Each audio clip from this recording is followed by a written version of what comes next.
Screen पर। Exercise साइनबैक्स, तो ये सिनबैक्स किस किस के बीच में होती है? देखिए ये जो शक्ल है ना, थोड़ा अजीब सा नहीं लग रहा, जाना पहचाना? कहाँ का होगा बताओ, अगर आप लोग गैस मार लो तो मान जाए। अबे अपने देश में, ये असम अपने देश में, ये अपने देश के बाहर का बंदा है।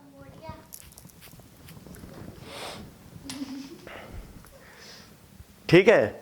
संयुक्त टेबल टॉप अभ्यास सिनबॉक्स का पहला संस्करण विदेशी प्रशिक्षण नोड पुणे में प्रारंभ हुआ। कहाँ हुआ? पहले याद रखो, पुणे के फॉरेन ट्रेनिंग नोड में हुआ।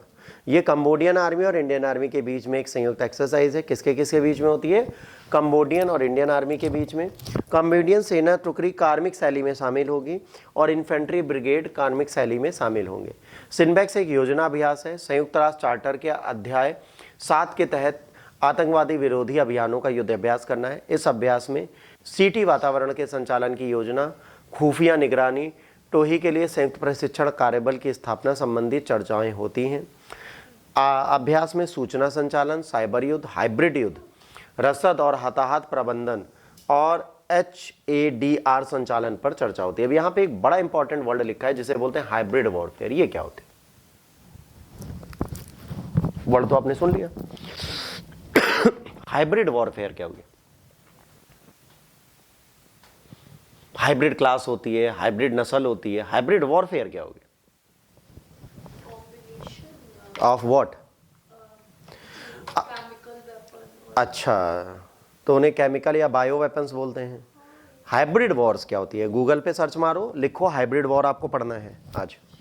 ठीक, अब फेज 1, फेज 2, फेज 3 में होगा। पहले में ये सब लोग बैठेंगे, है ना, सिटी ऑपरेशन करेंगे, यूएन पीस कीपिंग मिशन करेंगे। दूसरे में कंडक्ट करेंगे टेबल टॉप एक्सरसाइज। तीसरे में इन्वॉल्व करेंगे प्लान एंड समिंग अप और practical aspect theme based training होगी।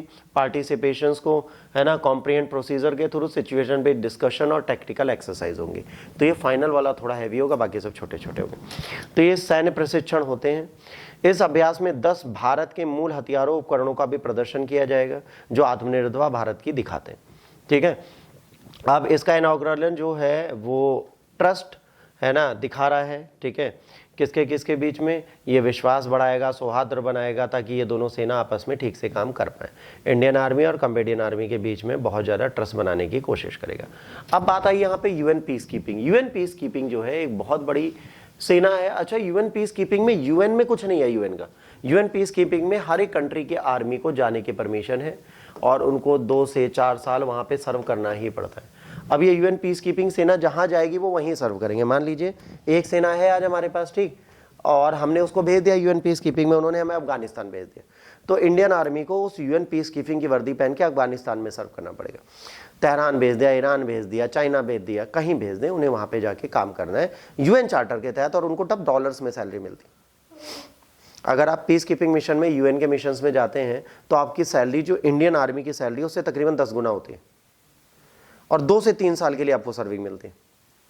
क्लर्कियल पोस्ट की भी नौकरी होती है उसमें।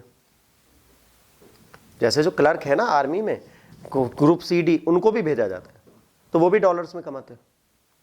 तो हर आर्मी मैन चाहता है कि 1-2 बार हम ऐसे मलेशिया, सिंगापुर, थाईलैंड आइलैंड घुमाएं, तो लोग जाते हैं, काम करते हैं, वापस आ जाते हैं।